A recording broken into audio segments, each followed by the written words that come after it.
Hello everyone, আসসালামু আলাইকুম। কেমন আছেন আপনারা সবাই? আলহামদুলিল্লাহ, আমি তো অনেক ভালো আছি। আশা রাখছি আপনারা সবাই ভালো আছেন। ঝড় বৃষ্টি, টানা 2 মাস বৃষ্টি, অনেক ঠান্ডা, অনেক বাতাস, ওয়েদার খারাপ। অগাস্ট মাসের 3 তারিখ, গায়ে সোয়েটার। আশা করি বুঝতেই পারছেন কেমন সামার কাটাচ্ছি আমরা। তারপরেও অনেক লাভলি ভিউয়ার্স যে প্রশ্নগুলো করেছে, ভাবলাম সেই উত্তরগুলো আমি দেব আজ। সেই প্রশ্ন হচ্ছে যে আমার গাছে এমন ভুরি ভুরি ফল কিভাবে আসে, ফুল কিভাবে ধরে, তাদের গাছে ফুল ফল আসে এবং ঝরে পড়ে যায়, হলুদ হয়ে যায়, তার কারণ কি? চলুন ছোট্ট করে আজ আপনাদের সাথে একটু ভিডিও শেয়ার করি যে তার কারণ কি। এই সামারে আপনারা চাইলে কতটা সফল হতে পারেন। নিজস্ব ঘরে কিছু খাবার থাকে, যে খাবারগুলো ব্যবহার করে আপনারাও আপনাদের গাছের ফলগুলো টিকিয়ে রাখতে পারেন। যেহেতু আমি নিজেও খাবারটি ব্যবহার করব এবং কি খাবার, ভাবলাম যে আপনাদের সাথে শেয়ার করে। খাবার আজ আমি 2টি গাছে ব্যবহার করব। এক হচ্ছে করলা গাছে, আরেক হচ্ছে বেগুনের গাছে। এই হচ্ছে সেই করলা গাছ। শুকরে আলহামদুলিল্লাহ, আপনারা আশা করি দেখতেই পাচ্ছেন আমি যে মাচা দিয়েছি। আর এটি হচ্ছে আমার ফ্রন্ট যে গার্ডেন, যেখানে অসাধারণ কিছু ফুল ফুটেছে। এই যে দেখুন, ব্রিটিশ ইংলিশ মিক্স আমি যে বলেছিলাম, আশা রাখছি আপনারা যদি দেখতে পান তাহলে বুঝতে পাবেন যে এখানে কি কি ফুল ফুটেছে। এই যে দেখুন, বিভিন্ন বিভিন্ন হরেক রকম ব্রিটিশ ইংলিশ মিক্স এখানে ফুটেছে। আর ফুলগুলো এতই ভারী হয়, এগুলো মেন মাটিতে দিলে খুব ভালো হয়। আমি যেহেতু পটে দিয়েছি, তাই দেখুন একটি কিন্তু আরেকটার ভর রাখতে পারছে না, একটি আরেকটির উপরে কিন্তু পড়ে যাচ্ছে। তো যাই হোক, যেখানে আমার এই বিভিন্ন হরেক রকম ফুল রয়েছে, আমি এই পাশেও একটু দেখাচ্ছি। এই যে আবার নতুন করে গোলাপের ফুল দিচ্ছে, অনেকগুলো হয়ে মরে গেছে, আবার নতুন করে কলি দিয়েছে। তো এই হচ্ছে ফুলগুলো, খুবই চমৎকার লাগছে। তো এই পাশে আমি কিন্তু একেবারে নতুনদের জন্য নতুন করে করলার জার্নি শুরু করেছি। আর এই সেই জার্নি, আর এই সেই পথ। আল্লাহর অশেষ রহমত যে আজ সকালেই আমি 2টি করলাও দেখতে পেলাম। ট্রাস্ট মি, আমি কল্পনাও করিনি এত কুইক এ গাছেও করলা পাবো। এই হচ্ছে একটি করলা, আর একটু নিচের দিকে যদি আমরা নামি, এই হচ্ছে আরও একটি করলা। এই এই এই দাঁড়াও, তবে এটি দেখে আমার কাছে মনে হচ্ছে এটি বোধহয় উস্তা, আর এই হচ্ছে করলা। আপনারা তো জানেন আমার নিজের লাগানো কিছু করলা আর উস্তার বীজ আমার ছিল। আমি প্রথম লাগিয়েছিলাম সেই ফেব্রুয়ারি মার্চে, আমার ঘরেই মাচা করেছি, যা গার্ডেনে আমি 40টি মোট করলা খেয়েছি এবং গাছে আছে সব মিলিয়ে। তারপরে বাকি 2টি বীজ পাওয়ার পর সবার আকাঙ্ক্ষিত কথা এবং সবার আশা দেখে আমি আবার নতুন করে এখানে জার্নি শুরু করি। তো এখান থেকেও আমি ফলন পাওয়া শুরু করব বা করেছি। আশা রাখছি আপনারা দেখতেই পাচ্ছেন। এর 2G কাটিং পর্যন্ত করে দিয়েছি। শুকর আলহামদুলিল্লাহ, 2টি করলা যেহেতু পেয়েছি, আরও পাবো। তো আজ হচ্ছে আমি করলা এবং বেগুন গাছে মিলিয়ে খাদ্য দিব। তার কারণ কি? কারণ বাইরে কিন্তু আমার 2টি বেগুনের পটও আছে, আপনারা জানেন। এই 2টি পটে 2G কাটিংও করে দেওয়ার পর এখন অনেক বেশি ফুল চলে এসেছে। একেবারে ঝাঁকে ঝাঁকে, ঝাটকা যাকে বলে, কারেন্ট জালে আটকা, সামনে দিয়ে পেছন দিয়ে সব জায়গা দিয়ে ফুল এসেছে। আমি একটু দেখাচ্ছি। এটি হচ্ছে ব্ল্যাক বিউটি, যা ওই যে মোটা মোটা কালো বেগুনটা যেটা, এটা হচ্ছে এটাকে ব্ল্যাক বিউটি বলা হয়। এই যে দেখুন, একেবারে ঝাঁকে ঝাঁকে। তো আমি এখানে দেব না, যেহেতু আজ খাদ্যের পরিমাণ খুবই কম, তো বিশেষ করে করলা গাছে দেব। তো আজ আমি কি খাদ্য ব্যবহার করব, চলুন শুরুতে আমি তাই দেখাচ্ছি। এই হচ্ছে ভাই খাদ্য। আর তা কি? তা হচ্ছে এখানে রয়েছে আমের খোসা। এখন যেহেতু সামার টাইম, ভুরি ভুরি মানুষ ল্যাংড়া আম, আম্রপলি, ভাই এগুলো তো খেতেই থাকে। আর এই সেই আম যা আমার চাচা চাচি দিয়ে দিয়েছিল বার্মিংহাম থেকে 4 বক্স।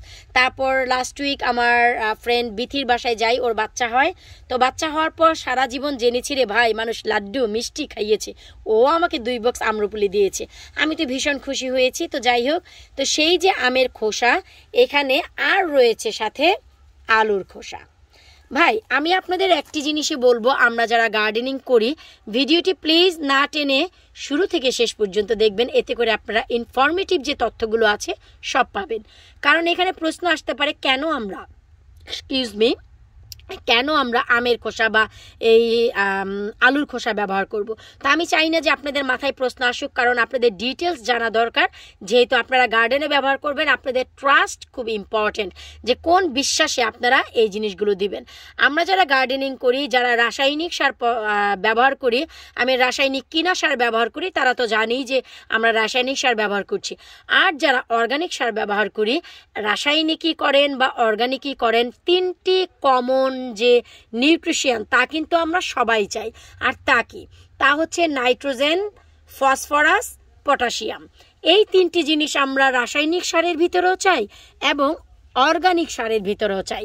এখন এই যে আমের খোসা, আমাদের তিনটি নিউট্রিশনের ভিতর যে কমন তিনটি নিউট্রিশন, নাইট্রোজেন, ফসফরাস, পটাশিয়াম, এই তিনটির ভিতরে দুটি আপনারা এই আমের খোসায় অনায়াসে পেয়ে যাবেন। আর তার কি? তা হচ্ছে পটাশিয়াম আর ফসফরাস। এই দুটির কারণে, পটাশিয়ামের কারণে কিন্তু গাছে প্রচুর পরিমাণে ফুল আসবে, প্রচুর পরিমাণে ফুল ফল আসবে, যা আপনারা পাকা কলা এবং কলার খোসা থেকেও আনতে পারবেন। প্রচুর পরিমাণে ফুল ফল আসবে। আর ফসফরাস আপনাদের কি দিবে? তা হচ্ছে গাছের ফুল ফলগুলোকে টিকিয়ে রাখবে। তারপরে হচ্ছে কলার খোসা, আমের খোসা বাদ এখন আসছে আপনাদের আলুর খোসা। আলুর খোসায় আপনাদের খুবই কমন ইম্পর্টেন্ট নিউট্রিশনের ভিতরে তিনটি রয়েছে, পটাশিয়াম, ম্যাগনেসিয়াম এবং ফসফরাস। এখন আপনারা বলুন যে রাসায়নিক আর জৈব সার যাই ব্যবহার করি, কমন তিনটি নিউট্রিশন যদি আমরা পেয়ে যাই, তা আমরা কেন ব্যবহার করব না? বাদ থাকে নাইট্রোজেন, যা গাছের কালারকে অক্ষুণ্ণ রাখে, আর তা আপনারা চা পাতায় পেয়ে যাবেন। এবার বলুন, আপনাদের কি দরকার আছে কোনো কিনা সার ব্যবহার করার? এখন আমি যে কাজটি করব, যেহেতু আমার এই করলা গাছে করলা ধরেছে এবং খুব ভুরি ভুরি আলহামদুলিল্লাহ ফুল আসা শুরু হয়েছে, শুধুই এভাবে করে আমি দিয়ে দিব আলুর খোসা আর এই আমের খোসা। এই যে দেখুন সাইডে এই যে আপনার গোড়াগুলো রয়েছে এই যে করলার, তো এই যে এইভাবে দিয়ে দিলে হবে। আপনারা যদি চান মাটির সাথে একটু মিশিয়ে দিতে পারেন। ভাই খুব লাজুকলতা হাত, মাটি এখন ধরতে ইচ্ছে করছে না, তো যাই হোক আপনারা চাইলে মিশাতে পারেন বা এভাবেও দিয়ে রাখতে পারেন।